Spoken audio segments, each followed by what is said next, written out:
I want to discuss a topic with us. I titled it Man versus Boy. Man versus Boy. Let me share some information with us before I proceed. I checked and a dollar naira rate is 1,508.6 kobo. 1,508.6 kobo. 0.36 kobo. If you multiply that by 10, it will give you 50,000 plus. If you multiply it by 20, it will give you 30,000 plus. In Nigeria today, some people are earning less than $20. Less than $20 per month. Less than $20 per month. If we now try to help them to calculate, you will ask questions. How are they surviving? The cost of living. How much is a bag of rice? What is school fees saying? How much is gari? How much does it cost to fill a cylinder of cooking gas? I think I checked it was 1,300 plus per kilogram. And if you have 10 kg, how much does that go for? If you are living in places like Lagos, how do you cope? What of tea-fare? What of NEPA bill? And what have you?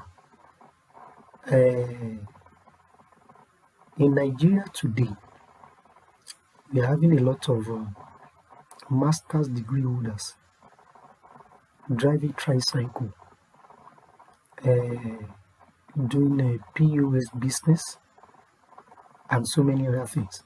In fact, there is a story I read very recently. A PhD holder in one of the Nigerian universities who is a cleaner in Nigeria. What am I trying to say? Men are becoming boys now. No thanks to the economic situation. More men are becoming boys. And it's very unfortunate that Jackpot syndrome has taken a very funny dimension. People are now more desperate to jet out, to japa, as we popularly call it. And I think I was inspired when I was in 300 level to say something that a desperate man is he who had sacrificed his dignity at the altar of want. In other words, more men, in order to survive, are becoming boys. The reason I stated this information is because of our single sisters in better economies who are being referred to, or to some guys back at home, particularly in Nigeria, or who, through referrals, some guys are being referred to them. I want them to know that a boy will swallow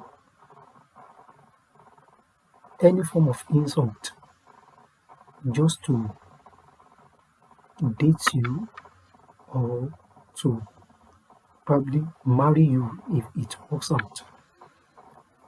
I'm trying to think of any culture or faith that supports a man being married and being fed, being sheltered and being clothed. A man who is a man in its true sense will not swallow some insult that some of you dish out to them.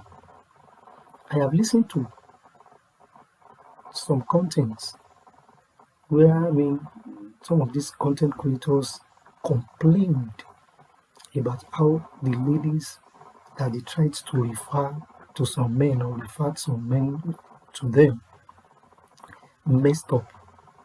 And that is one of the things that inspire me to try to create this particular content. That a man, maybe some of you should first of all go and understand what it means to be a man. Despite contending issues, some people still strive to maintain their integrity. Despite the challenges that people are facing, some people still they strive to be a man. I was told of a story, a rather pathetic one. Ọkọ àti ìyàwó, ẹ̀gbọ́n náà ti bí ọmọ méjì àbí mẹ́ta. The guy met a lady online, a white lady, and he started chatting her. He said he was single. He told the lady and all those and when he was seeing the premeditated green light, he had to intimate his wife.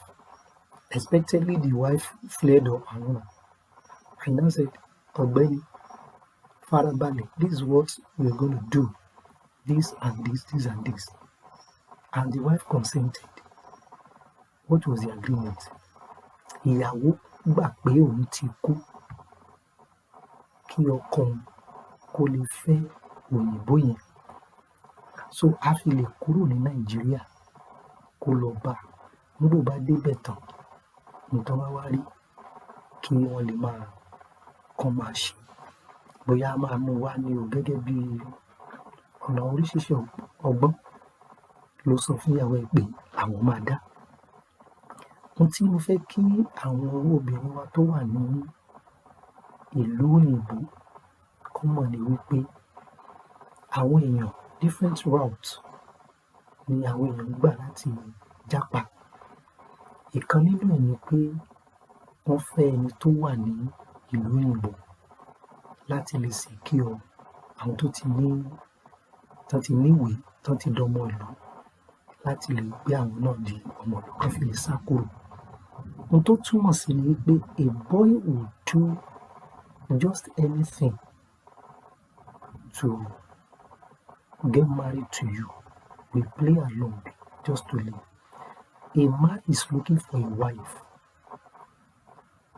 A man is not looking for a woman that will come and feed him, clothe him, and probably shelter him, except something is fundamentally wrong. Òní mo fi sọ wípé kí àwọn obìnrin wa pàápàá kí tán wà nílùú ìlú òkè òkun kán má rí gbogbo ọkùnrin tí wọ́n bá refer sí wọn tàbí tán refer wọn sí gẹ́gẹ́ bí ẹni tó jẹ́ pé owó mi ló fẹ́ wá ná. Ẹ má jẹ́ kí a máa rí gbogbo ọkùnrin bẹ́ẹ̀ pé gbogbo ọkùnrin ní owó mi ló fẹ́ wá ná. Ọkùnrin tó jẹ́ ọkùnrin ní tòótọ́ kò dúró, kò retí kí obìnrin wá máa bọ̀ ọ́n. So ẹ ní sùúrù, kí ẹ ní ìwà. Àwọn tó ń wá ìyàwó ní tòótọ́ wà tí wọn ò dúró de pé kíyàwó wá máa bọ́ wọn tàbí kó máa raṣọ sí wọn lọ́rùn tàbí kó máa wá sanwó ilé. Torí bí ọ̀pọ̀lọpọ̀ yín tí bẹ́ ṣe máa ń ṣe, ó máa ń yà mí lẹ́nu. Mo wá rò pé kí ni nǹkan tó máa ń fà á. Ohun tí èmi rí, àlàyé tí mo rí ni pé ó dàbí ẹni pé wàhálà iṣẹ́, dídá wà.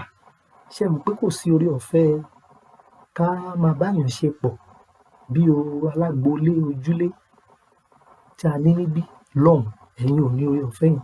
Àti wípé ṣé ẹ mọ̀ pé ọkùnrin tó bá ṣe díẹ̀ tó bá rí bákan o lè lọ wo bọ́ọ̀lù, weekly program pọ̀ níbí, even níbi iṣẹ́ àwọn alábòsí àwọn ẹlẹ́jọ́ wọn ó kó wá bẹ́ẹ̀ àríyàn bá ṣe papọ̀. Torí ó dà pé loneliness wà lára àwọn nǹkan tí ó máa ń fa kí ara kan ọ̀pọ̀lọpọ̀ nínú yín. And then nǹkan tí mo ń try láti ti pẹ́ sọ tí mi ò pẹ́ sọ ni kọ̀ǹjí.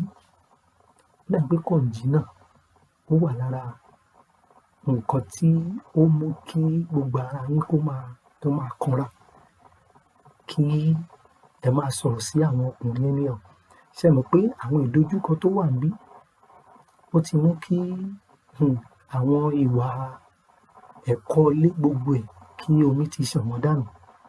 Ọ̀pọ̀lọpọ̀ ìyàwó ilé ní yàlè ní ìsìn ọkọ gan mọ̀ tó ṣe bí ẹni tí ó sọjú nù. Ohun tí mo fẹ́ fàyọ ni wípé ẹ jẹ́ kí a ṣe sùúrù. Tó bá mọ̀ wípé ò ń retí pé kí ọkùnrin kan kí ó wá fẹ́ ọ, I don't say that a man is searching. There's no culture, there's no faith that says a woman should search. Tí o bá mọ̀ pé o ṣì ń retí pé ọkùnrin máa fẹ́ ẹ, àǹtí mi, ẹ jẹ́ ká ṣe sùúrù o. Ọkùnrin tó jẹ́ ọkùnrin nítòótọ́ ò ní gba ọ̀pọ̀lọpọ̀ ìwọ̀sí tí ọ̀pọ̀lọpọ̀ nínú yín máa ń fún wọn. Àfi tí ẹ bá máa fẹ́ àwọn tó máa pretend, wọ́n á play along. And then ọ̀pọ̀lọpọ̀ nínú wọn, nǹkan bá ti dé kúrò níbi tán dọ̀hùn, wọ́n ó ya dànù ni. Wọ́n ó ya dànù.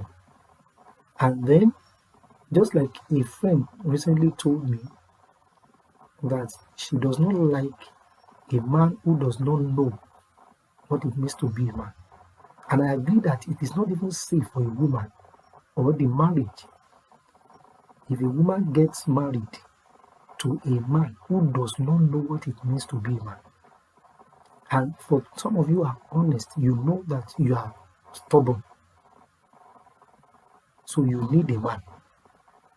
Ẹ jọ̀ọ́ torí ohun tí mi fẹ́ sọ ṣùgbọ́n tó jẹ́ reality tó ti ń fẹjú bọ̀ ni pé crisis ń bọ̀ o. Ẹ jọ̀ọ́ ẹ farabalẹ̀, ẹ ní ìwà, ẹ ṣe sùúrù. The more successful a woman is, the more humble I think she should try to be. Kò yọ ọkùnrin náà lẹ́ o.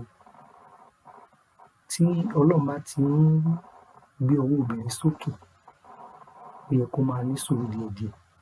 Ṣé ẹ mọ̀ pé àṣeyọrí is not gender based. Wọ́n sọ pé ọkùnrin nìkan kó lówó, wọ́n sọ pé ọkùnrin nìkan ni kó ṣoríire, obìnrin náà lówó, obìnrin náà ṣoríire. Ẹ jọ̀ọ́, ohun tó jẹ mí lógún lélẹ̀ tí mo ní kí n bá yín sọ. Torí pé ọ̀pọ̀lọpọ̀ nínú yín ránṣẹ́ sílé wípé bóyá tán bá bá yín rí ọkọ, ẹni tó bá dẹ̀ máa jẹ́ ọkọ nítòótọ́ tí ó fi wà pamọ́, tó gbìyànjú láti jẹ́ ọkùnrin nítòótọ́ tí ò ṣọ̀lẹ, kò ní gba ìwọ̀sí tá bá ní fi pe àfíní funfun, kò ní gbà wọ̀sí. Yóò dára fún wa, Ọlọ́run fún wa ṣe. Gbogbo àwọn happiness hormone bíi serotonin, dopamine, gbogbo àwọn yẹn wọn ì ráyè secret. Tẹ́ ẹ̀ bá rí yẹn pé kókó lẹ máa ń ṣe lọ́hùn, ìbára yín ṣeré, kò sí kinní kankan ní ọ̀hún. Oníkálukú maintain business, kò sí nǹkan tó sọ. Níbi bó yóò rí èèyàn kọ̀ǹdọ́ fẹ́ gbówó ọkọ̀ ẹ lọ kó kẹ̀kí fúnra yín, gbogbo kíkí fúnra yín yẹn, gbogbo kó bá dé bọ̀jà ẹ̀sìn rí èèyàn bá sọ̀rọ̀, kò sí nǹkan tó jọ níbẹ̀ yẹn. Ó dà pé ó ní gbogbo tí àwọn ìkanra yẹn. Ṣùgbọ́n Yorùbá ní ẹni tí ó bá joyin inú àpáta kò ní wẹnu àáké. Mi ò ní kẹ́ ẹ pretend, ṣùgbọ́n ẹ ní sùúrù, ẹ jẹ́ ká ní ìwà. Torí ọkùnrin tó jẹ́ ọkùnrin nítòótọ́, ìwà ni ọkùnrin fẹ́. Kì í ṣe pé ọkùnrin fẹ́ liability náà, ṣùgbọ́n ọkùnrin nítòótọ́ kò dúró de owó obìnrin. pé kò ń fẹ́, pẹ̀lú ìwà sùúrù, pẹ̀lú ìbẹ̀rù Ọlọ́run, ìwà pẹ̀lẹ́ àti àjọṣepọ̀ tó dán mọ́rán, tọkọ-tìyàwó náà lè ṣoríire papọ̀. Ọlọ́run á ràn wá lọ́wọ́, yóò dára fún wa. Gbogbo ogun àdáwà kò dáa fún, bí ó ṣe dáa fún obìnrin náà ni ò dáa fún ọkùnrin kéèyàn máa dá wà. And at a certain age, it's not very safe. And someone once said that loneliness kills more than the arrow squad.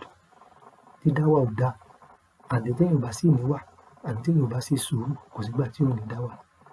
Ọlọ́run dẹ̀ yóò ràn wá lọ́wọ́, yóò kọ́ wa mọ̀ sí